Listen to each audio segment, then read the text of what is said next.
2024 को लेकर भले ही अभी 1 साल का वक्त बाकी हो, लेकिन सियासी मौसम अभी से बदलना शुरू हो चुका है। तभी तो चारों ओर भाषण और आरोप प्रत्यारोपों की हवा बह रही है। इसलिए केंद्र की सत्ता के दरवाजे तक पहुंचाने की चाबी देने वाले उत्तर प्रदेश का रण बेहद दिलचस्प माना जा रहा है। एक और प्रदेश की 2 मजबूत मानी जाने वाली पार्टियां सपा और आरएलडी गठबंधन के साथ मैदान में उतरी है, जिसके चलते स्थिति काफी मजबूत है।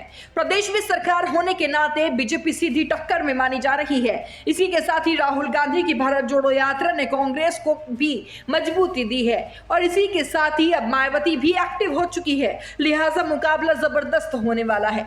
पिछले लोकसभा चुनाव में भाजपा ने 78 में से 62 सीटें जीतकर सबको चौंका दिया था। हालांकि इस बार गठबंधन के साथ होने से बीजेपी के लिए पिछले रिकॉर्ड को दोहरा पाना बेहद मुश्किल हो सकता है। हालांकि प्रदेश की कई सीटें ऐसी है जहां लंबे समय से भाजपा का बोलबाला रहा है। यूपी चुनाव में जातीय समीकरण भी बड़े मायने रखते हैं। चलिए हम यूपी की उन सीटों की बात करते हैं जिन पर बीजेपी का दबदबा माना जाता है। सबसे पहली seat Varanasi. Varanasi Lok Sabha seat BJP के लिए कई मायनों से प्रतिष्ठा की लड़ाई मानी जा रही है। इस सीट से पीएम नरेंद्र मोदी चुनाव लड़े और जीते भी। हालांकि साल 1991 के बाद सिर्फ एक बार ही बीजेपी को इस सीट पर हार का सामना करना पड़ा था। 1991 में बीजेपी की ओर से शीश चंद्र दीक्षित चुनाव जीते थे। इसके बाद 1996 और 98 और 99 में शंकर प्रसाद जायसवाल चुनाव जीते। हालांकि 2004 में ये सीट भाजपा से छिटक गई जब डॉक्टर राजेश कुमार मिश्रा ने बाजी मारी थी।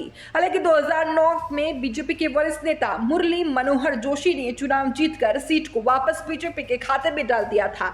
इसके बाद गुजरात छोड़कर यूपी से लड़े पीएम नरेंद्र मोदी ने करीब 3 लाख वोटों से बाजी मार ली थी।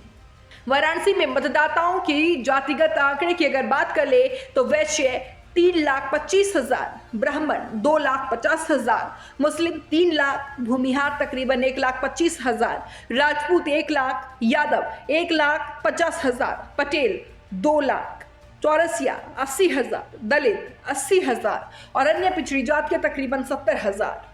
वहीं अगर आगरा सीट की भी बात कर ले तो आगरा की लोकसभा सीट का भी काफी दिलचस्प इतिहास रहा है।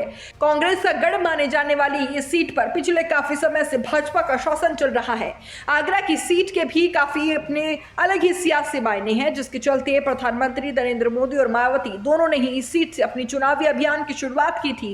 1952 से लेकर 1971 तक ये सीट कांग्रेस के पाले में रही थी। इसके बाद इमरजेंसी में इस सीट से लोकदल के प्रत्याशी ने जीत हासिल की थी। 1984 में कांग्रेस ने इस सीट पर वापसी की। 1989 में जनता दल, 1991, 96 और 98 में भारतीय जनता पार्टी इस सीट पर जीत हासिल कर चुकी थी। हालांकि 1999 और 2004 में राजबब्बर सपा की सीट से चुनाव जीते थे। इसके बाद सीट आरक्षित कोटे में आ गई और 2009 और 2014 में भारतीय जनता पार्टी के रामशंकर कथारिया ने जीत दर्ज की थी।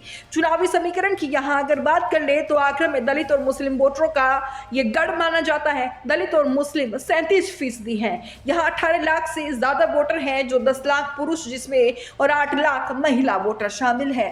बहरहाल इस सीट पर जो चुनावी समीकरण देखने को मिल रहे हैं उस पर आपकी क्या राय है वो जरूर हमें कमेंट बॉक्स में बताइएगा। Bureau report, news 80 desk. सफलता की ओर न्यूज 80 के बढ़ते कदम, करोड़ों दर्शकों का पसंदीदा न्यूज चैनल न्यूज 80 अब जियो टीवी पर भी।